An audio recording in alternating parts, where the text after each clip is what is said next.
Bhagavate Vasudevaya. Om Namo Bhagavate Vasudevaya. Om Namo Bhagavate Vasudevaya. So reading from Srimad Bhagavatam, Canto 1, Chapter 14, verse number 23 to 25. Tam padayor nipitam yayata purvam aturam adovadam abhivdhum srinjantam nayana bhajo. When he bowed down at his feet, the king saw that his dejection was unprecedented. His head was down, and tears glided from his lotus eyes.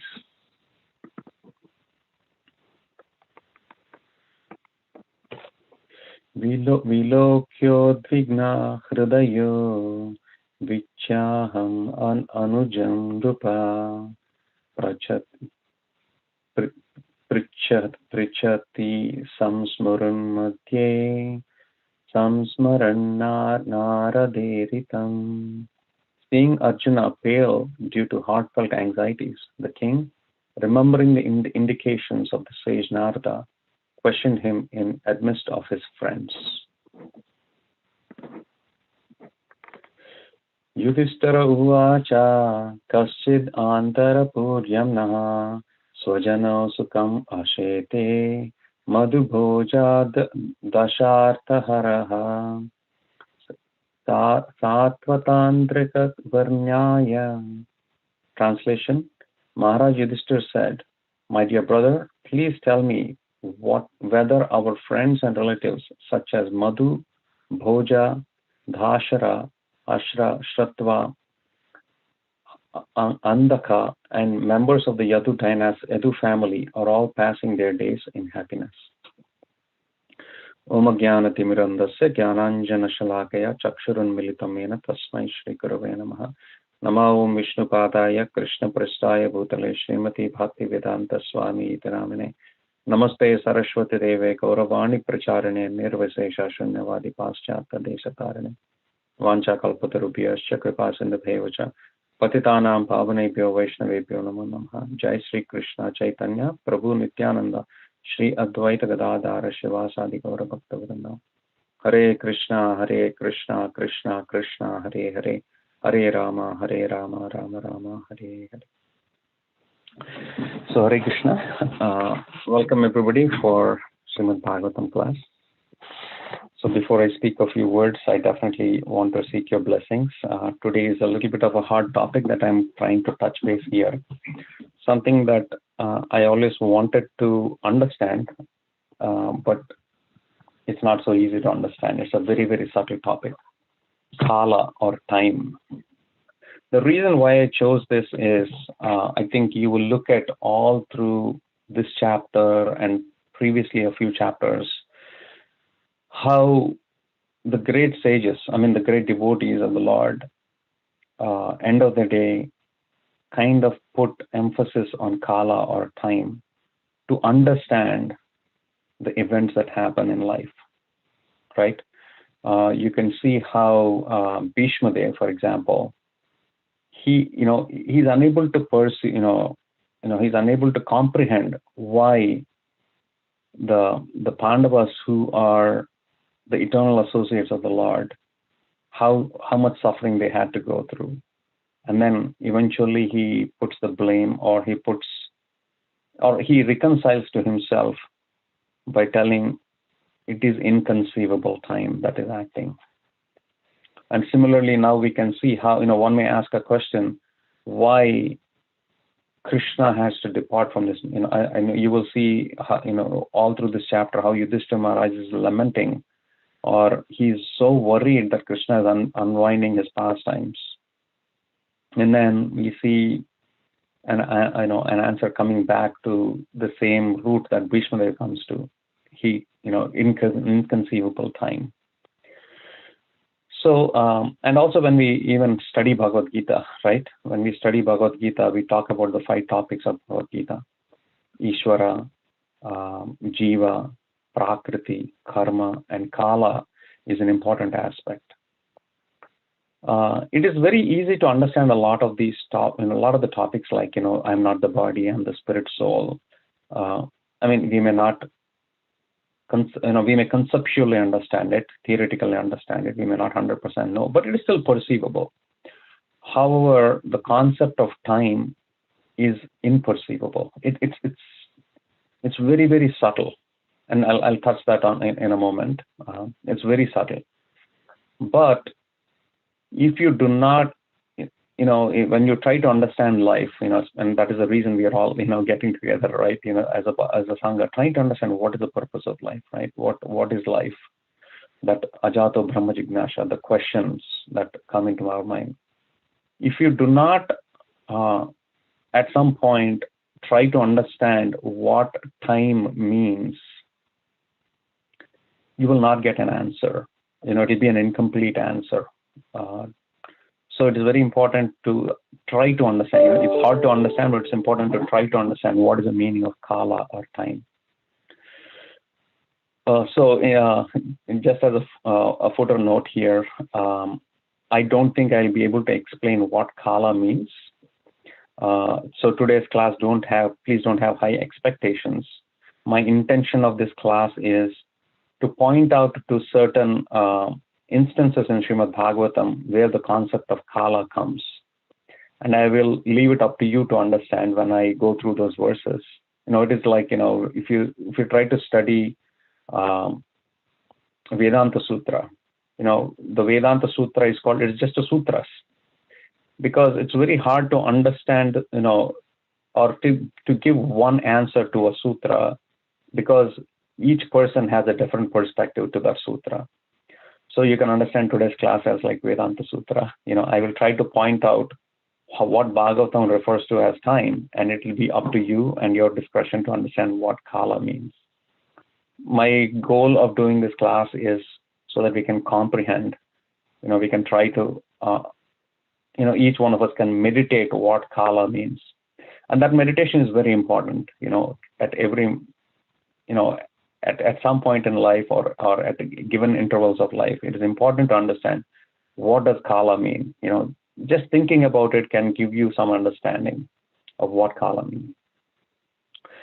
So I'll start this with an abstract analogy, right? I'll ask one or two questions, and hopefully some of you can jump in and answer this. So if I'm trying to become an author of a book, or if I'm trying to write a book, what are the elements or the important elements for me to write a book? The first one is going to be the author itself, right? Without an author, a book does not come into existence at all. So the next component is the author puts some characters in the book, right? There is a hero, there is a supporting characters to that hero. There are supporting roles, meaning, I don't know what they call, there are some characters which don't play a big role, but they have influence, or they create an environment for that particular character to manifest in that book, right? Now, once you have an identity or a character defined, then the next step is to give some more characteristics to that character. For example, that character looks like, in a certain way, like he may be tall, he may be very handsome, and there are other characteristics too, right? He may be a rich person, he may be, in his early childhood, or, he may be in youth, or he may be in adulthood, right? So a certain characteristics are given to the character. And then there are supporting characters around that character, meaning this character primarily interacts with a handful of people, maybe 10, 15, 20, max 30 people that this character interacts with. And then there are other characters beyond these 20, 30 people that he or she primarily interacts with. Like there could be hundreds of people, right? And thirdly, an environment. An environment means, this character maybe was born in a remote village in India, or this person may be born in an urban city and stuff like that, right? So once the author defines the character, there is an important element that has to be part of it. Anybody can guess what it is? So I'm writing a author, for those of you who joined a little late. I'm writing a book. I am the author of the book. I define my characters. I define the environment in which the character is going to interact with other people, or the setting of it. Then there is another important element. Otherwise, the book does not come into existence at all. What is that? A quick guess.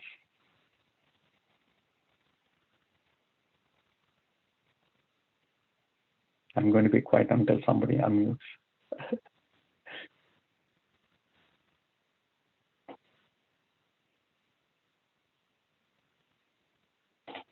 Hare Krishna, am I there?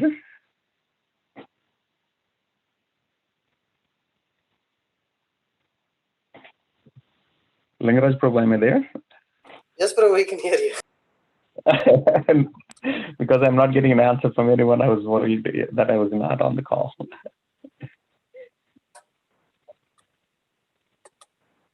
Shatrughan is trying to unmute. Prabhu, you said the author and what other components you already proposed? Yeah, the author, the character, the environment of the character, and then the one thing that I'm looking for. Objective of the book? Objective of the book, yeah, close enough. Or the Content of the book. content? Content of the book. Yes. I was looking for a specific one. I'll give the answer. The timeline. Right? The book starts at one point and ends at one point. Right? So a timeline is very important. Otherwise, the book does not come into existence at all. Even though you define the character, you defined the supporting characters, the environment in which the character exists, a storyline or a timeline comes into existence.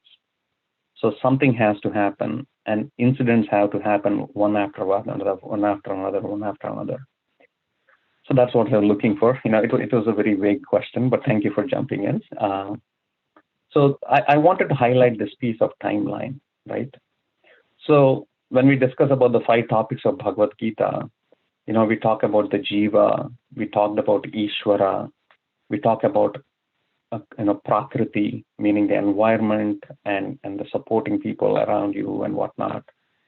And then the most important thing is Kaala, or time has to come into existence. And that's why in Srimad Bhagavatam, when Lord Krishna, when the discussion of creation happens, time is also a component. So I'll point out to that particular verse here, right? The first one I want to touch base is, early on I said, if even one piece is missing in the 5 topics of Bhagavad-Gita, if you don't try to understand all the 5 pieces, and if you miss one piece, you won't get the full picture of it. So a similar description is given in chapter 5 of, this is in the Canto 6, the prescribed duties of mankind. This is where the conversation is happening. Narada Muni had just, had spoken of the physical object made of short blades and thunderbolts. The Harshavyas understood the allegory as follows. So the Harshavyas, Narada Muni explained some allegory, and the Harshavyas understood. Eternal time moves very sharply as it is made up of razors and thunderbolts, uninterrupted and fully independent. So the key thing is the timeline is it's uninterrupted and fully independent. I want to touch base on this, right? What does it mean, uninterrupted and fully independent? And it drives the activities of this whole world. We can understand this from a physics point of view. Sometimes science kind of helps us. So how do we understand what it means? It's uninterrupted and fully independent, how time works. So most of us are students of science, right? So when you may have studied physics in your early ages, right?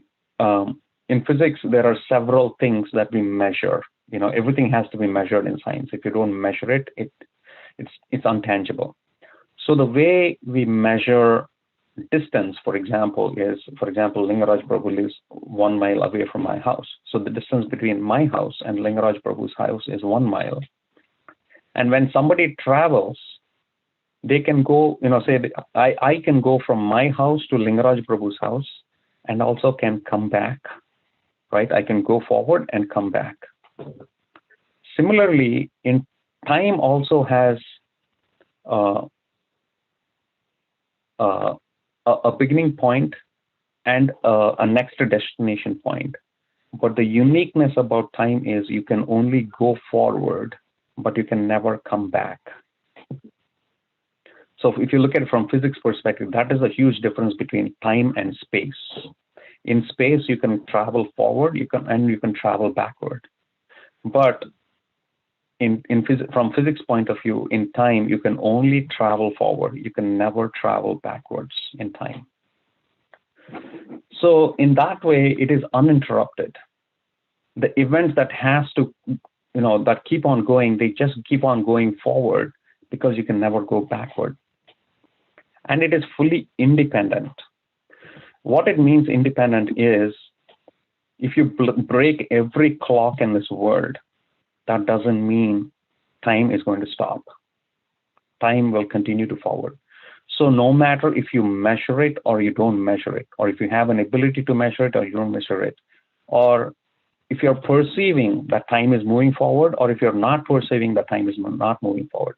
A simple example to understand this is the difference between a human being and an animal. An animal has no concept of measuring time, meaning I'm 5 years old, I am 10 years old, I'm 30 years old. The animal has no concept of that at all. Only human being has this concept of I'm 10-year-old, 20-year-old, 30-year-old. Only human beings measure time. But that doesn't mean time does not exist for an animal. It keeps on moving forward, even if you measure it or you don't measure it. So this is a physical aspect of time. That is one important thing to understand about time, right? Now, what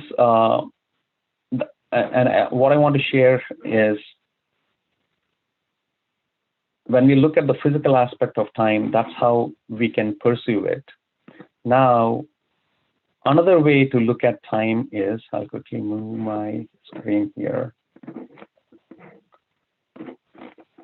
So the first thing I want to point out here is each person has a different perspective of time, just like how this picture is saying this person is seeing that there are 4 columns, but this person is seeing that there are 3 columns.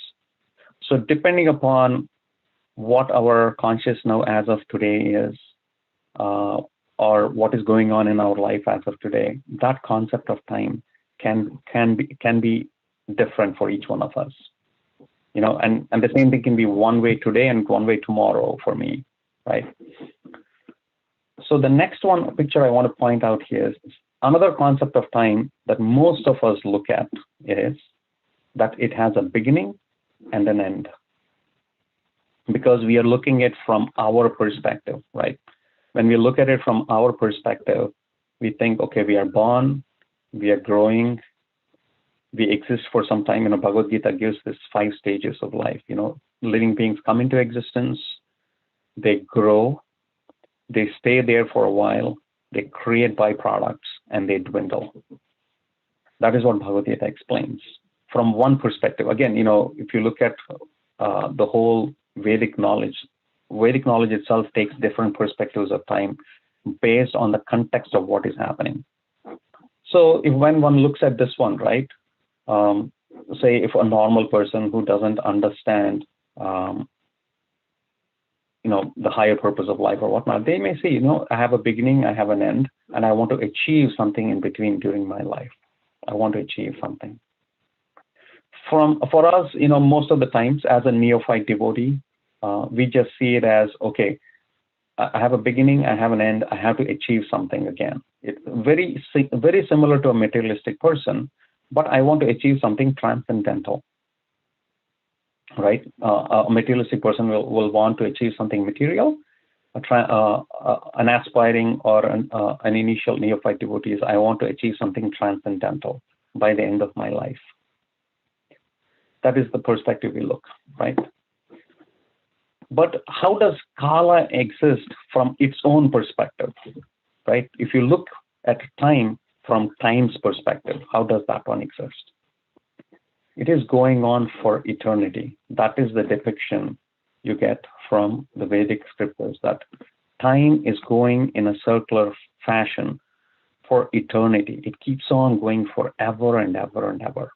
Because when we look at this, we think there's a beginning and there's an end. But then from Kaala's perspective, this cycle repeats again and again and again and again. So when you look at from that perspective, how significant is what we achieve by this time? Because we are still repeating the cycle again. We're going to repeat it again. We're going to repeat it again and again and again. Right? So when you look at it from Kaala's perspective, that is what is happening. So I quickly want to touch on the next verse that I came across in Srimad Bhagavatam, right? You will see that this is again in the status quo, when in the third canto, when creation is being described, right? It says, thereafter, influenced by the interactions of eternal time, this is the beginning of our Mahatattva, right? When Mahavishnu breathes out and he glances at this material nature, the Mahatattva is coming into existence. He says, influenced by the interactions of eternal time, the supreme sum total of matter, called the Mahatattva, became manifested. And in its Mahatattva, unalloyed goodness, the Supreme Lord sowed the seeds of universal manifestation out of his own body. This is where the existence, there is a beginning. The reason why I'm trying to point out the next two verses is, often as devotees, when we talk about time, we only talk about Kaala as destroyer, right? Because even in Bhagavad-Gita, Krishna says, Kalosmi lokut kuru pravurte. When Arjuna sees that universal form, he says, who are you? And then Krishna says, I am time, the destroyer of everything. Yes, that is true, but that answer that Krishna is giving is contextual. Contextual meaning he is sharing information about time because Arjuna is in the battlefield and he's supposed to kill all these people. So from that point of view, Krishna is saying, I am Kaala, I'm going to destroy everything. So you be my instrument and I'm going to destroy everything. But Kaala also has the aspect of creation and maintenance also. So because we often hear from Bhagavad-Gita what Kaala means, we have that good idea of time as destroyer, but time as a creator and time as a maintainer also exists. That is the next verse in Bhagavad-Gita, right? You will see Bali Maharaj, he's talking here. He says, Bali Maharaj replied, all those present on this battlefield are certainly under the influence of eternal time. And he's talking about the battle between the demons and the asuras and the suras. They are under the influence of eternal time.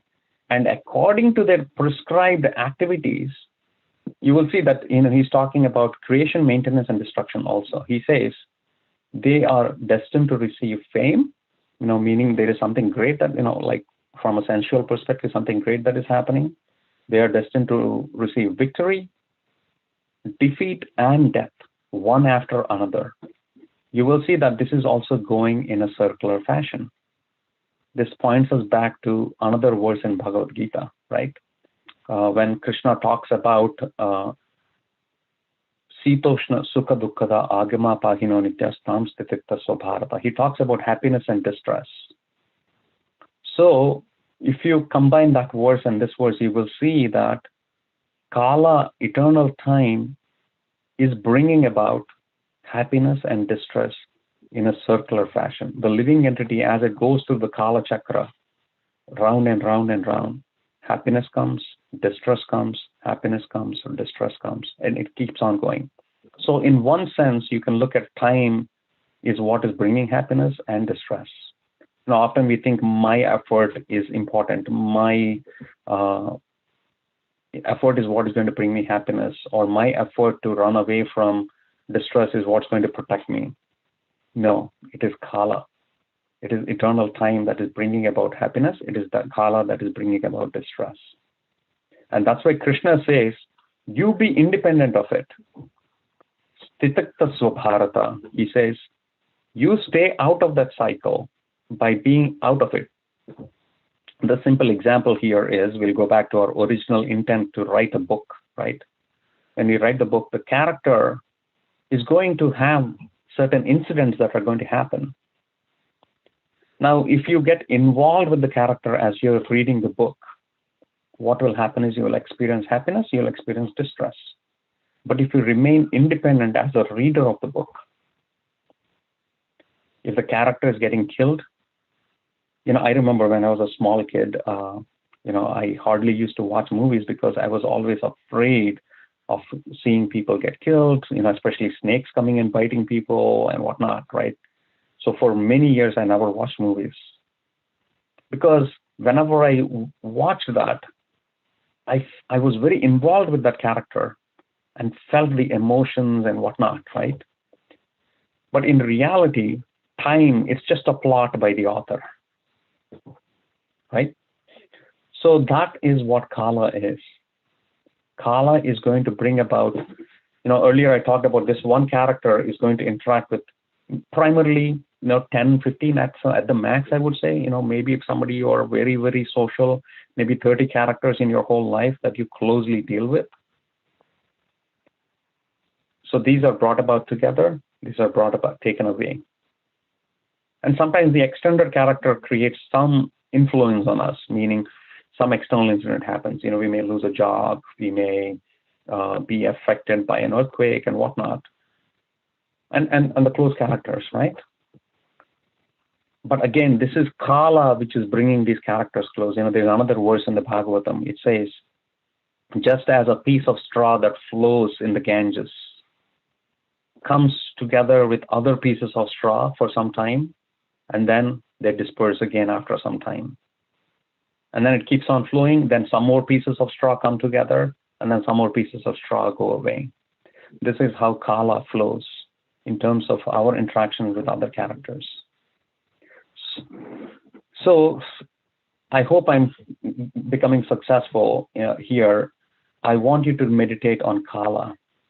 So we have a few more verses. I know I'm going a little over time. Please bear with me. Now, the other verse that I want to bring about here is, this is, again, in the process of creation in Canto 3. Thus, the process of exhaustion of duration of life exists for every one of the living beings. And this is, earlier we talked about creation and maintenance, and now destruction, right? Including Lord Brahma. One's life endures only for 100 years in terms of time and different planets. The reason I picked this verse is, here Srila Prabhupada in the purport, he gives a depiction of Kaala from our perspective, how long we live. And you will see that how much it is different based on which planet you're sitting in. For those of you who are interested in astronomy or astrology, this gives a nice perspective to it. Every living being lives for 100 years in terms of time, as different planets based on in terms of times in different planets for different entities. These 100 years of life are not equal in every case. The longest duration of 100 years belongs to Brahma. And although the life of Brahma is very long, it expires in course of time. So it's important to understand that piece. Even if you're Brahma, I think we've always heard this, it is expired. That is the nature of time. It is going to expire for us. But again, the good news is it's going to start again, because we are going in a circular fashion in time. Brahma is also afraid of death, and thus he performs devotional service to the Lord just to release himself from the clutches of illusionary energy. This is the key thing here. In this circular process, what is our goal? Our goal is to release ourselves from the clutches of illusory energy. Differently said, it is to change our consciousness, right? So I'll quickly jump into the other verses, and then finally I'll conclude with the one verse I forgot to pull here, right? Here, this is again, this is the creative impetus. Still, we are continuing with the theme of creation here, and Sukadeva Goswami is narrating here. When a potter's wheel is moving and small ants are located on that big wheel, so you have to think of the potter's wheel as Kaala Chakra, and then we are a insignificant ant that is sitting on the potter's wheel, and we are still moving. You know, we look like we're moving on the wheel, right? So you can see the ant which is sitting on the wheel thinks, I am moving here. You know, I'm doing a lot of things. But there is a bigger wheel that is actually moving this ant in space.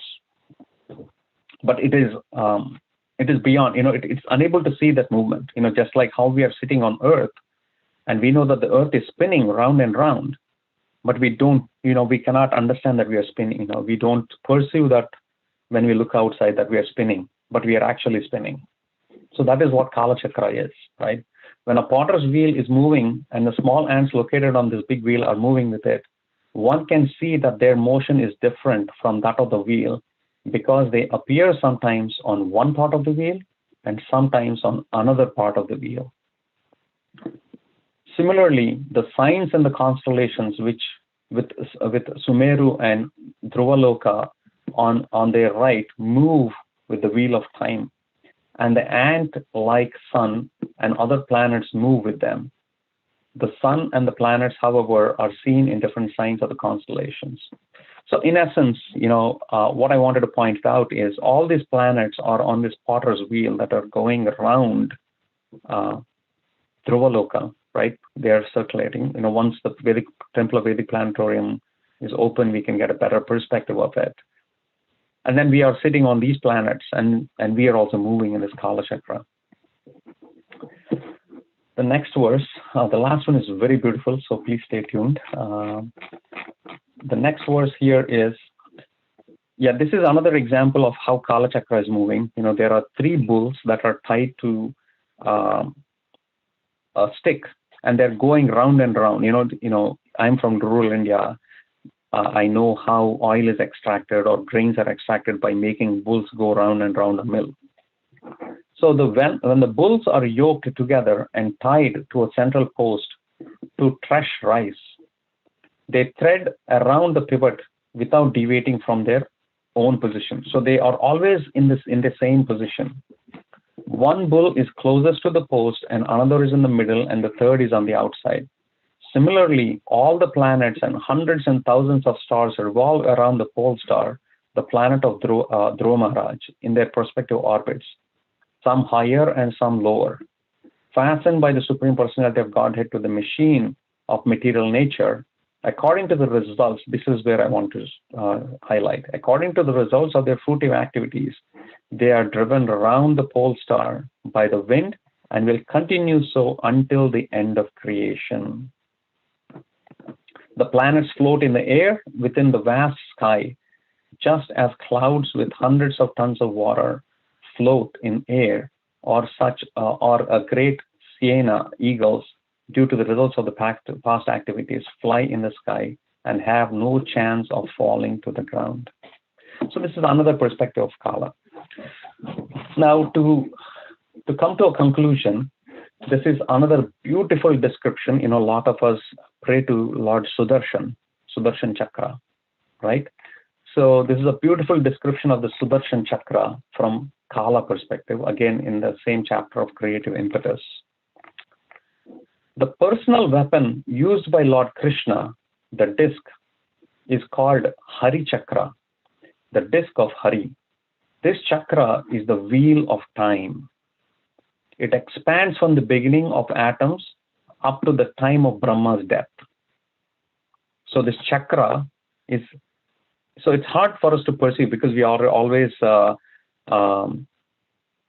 always visualize chakra as a physical object, like a gadha or a lotus, Padma, but this actual chakra is time in one sense. And it expands from when, earlier we saw a timeline. What does it mean, right? When it expands from the beginning of atoms, that means this is when the first creation started. Earlier we saw when Mahavishnu breathes and he impregnates this material world, Pradhan comes into play. It starts from there until the time of death of Brahma. It's not just one day of Brahma, it's until the death of Brahma. And it controls all activities. This chakra is what is controlling all the activities in this material world. It is always revolving and spanning lives of living entities. From Brahma down to an insignificant blade of grass. Thus, one changes from infancy to childhood to youth and maturity, and thus one approaches the end of life. It is possible to check this wheel of time. It is impossible to check this wheel of time. This wheel is very exacting because it is the personal weapon of the Supreme Personality of Godhead. So Kaala is nothing but the personal weapon of the Supreme Personality of Godhead, Kaala Chakra. Sometimes the conditioned soul fearing from, this is a small deviation, but not in context with what we are discussing. But in general, what this verse is saying is, when people are afraid of death, right? Sometimes the conditioned soul fearing the approach of death wants to worship someone who can save him from the imminent danger. Yet, he does not care for the Supreme Personality of Godhead, whose weapon is indefeatable time factor. The conditioned soul intakes shelter of man-made God described in unauthorized scriptures. Such gods are like buzzards, vultures, heroines, crows. Vedic scriptures do not refer to them. Imminent death is like the attack of a lion, and neither vultures, buzzards, crows, nor heroines can save one from such attack. One who takes shelter of the unauthorized man-made gods cannot be saved from the clutches of death. So in essence, we are seeing that how Kaala Chakra, nobody can escape this. We saw this happen for Durvasa Muni when he was attacked by Chakra. What does it mean? This is my speculation. Please forgive me. What does it mean he was attacked by Chakra? If you look at it from a time perspective, his death was brought closer. It became his life. So as soon as he offended Ambarish Maharaj, he was approaching death faster because of the effect of Chakra. And he goes, begs for forgiveness for Vishnu and whatnot. And what does he say? I cannot even control Chakra. He's independent of me in one sense.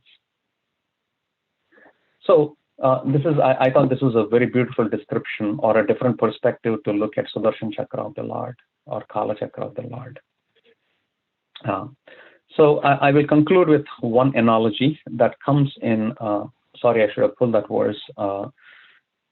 When Bhishma Dev is departing from this material world, and then he talks about eternal time. The example he gives is, how can one perceive time? Earlier we saw, right, we see time as creation, we see time as maintenance, we see time as destroyer and whatnot. How can we see Kaala from our perspective? I know that my life is short. I know that we are going to die. Then what should be our perspective of time? Right? So I'll give two examples. The example that Bhishma Dev gives is a cloud floating in the sky. The wind moves the cloud that is floating in the sky. A cloud may be huge. It may be massive. Sometimes in the summer, if you look into the sky, we get huge black clouds. It may be massive, no matter how powerful and how big or how much water the cloud is carrying. The wind pushes the cloud. The cloud cannot do anything. The wind will just push the cloud. So that is one thing we can learn from this example, that no matter how powerful we are, Kaala Chakra is going to push us. No matter how hard we try to hold on to something, most of us know, we try to hold on to things and we try to hold on to certain aspects. But Kala Chakra, like how a cloud cannot hold on to anything, and air will just push it. Similarly, Kala Chakra is going to push us, no matter what. The second one is, then what do we do about this time, right? A very beautiful example that is given is, we can take this analogy. There's a pastime with Krishna. Krishna, one day morning, Yashoda Mai gets up and asks Krishna, please drink milk. And Krishna says, I don't want to drink milk. I don't want to drink milk. Then Yashoda Mai says, if you want to take care of the cows, if you want to take care of the calves, you have to be strong. You're not strong enough. So because you're not strong enough, if you drink milk, you're going to become strong enough and you can control the calves and the cows. So then you will get in charge of these calves and cows. Then immediately Krishna drinks that milk and he looks at his hand and he says, am I strong enough now? Yashoda Mai laughs and she says, no, not yet. Because Krishna was expecting that he will be strong enough because he drank that milk and he's going to control the cow. But Yashoda Mai says, you have to drink this milk every day, and then you will become strong one day where you can control the cow. So that is Kala Chakra for us. While we see that this whole big cloud is being massively, easily pushed by air, each one of us are floating in this Kala Chakra to our destiny. Can we become strong enough one day to divert our path in Kala Chakra? We can take this example of Krishna drinking milk. In time, if you do something little on a daily basis, you don't have to do massive effort to just move your direction one day. Do little thing on a daily basis, just like drinking milk every day will give you maintenance, will give you strength. This Kala, the impact of Kala Chakra can be taken away from us by sipping the milk of devotional service, by sipping the milk of transcendental loving service to the Lord. And then our destiny can be changed. And one day, just like how, Krishna is the author of our book. Earlier we talked about this, right? Krishna is the author of our book. So Krishna sometimes comes into the book, an author may insert himself into the book as a character. But he's never touched by the timeline. Similarly, the author is always conscious about being outside the book. Similarly, we can become self-conscious that we are beyond this material world. We are beyond this Kala Chakra. We are beyond this, not just, but beyond karma that we are experiencing. And someday we realize that we have a relationship with the author that created us as a character. We have that relationship with the author and come out of this Kala Chakra, come out of this karmic, come out of the book, essentially, to serve the author.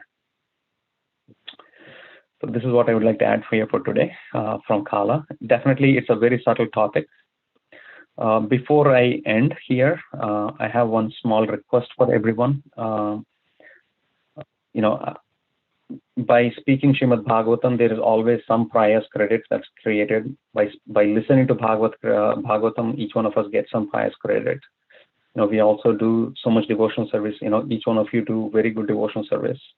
My humble request only for today, at least, is Anita Mataji's sister. She's battling between life and death. Whatever may be her destiny, actually cousin, not her own sister, but her cousin. She was affected by COVID. She's in an induced coma and doing on a ventilator. So let whatever pious credits we have accumulated today be for her benefit and for her, whatever Krishna has destined for her and for her family members who are going through a tough time. So let that be our prayer for today, and I request you to do the same. Okay, we'll end it here. We'll stop here. Any questions, comments, or anything?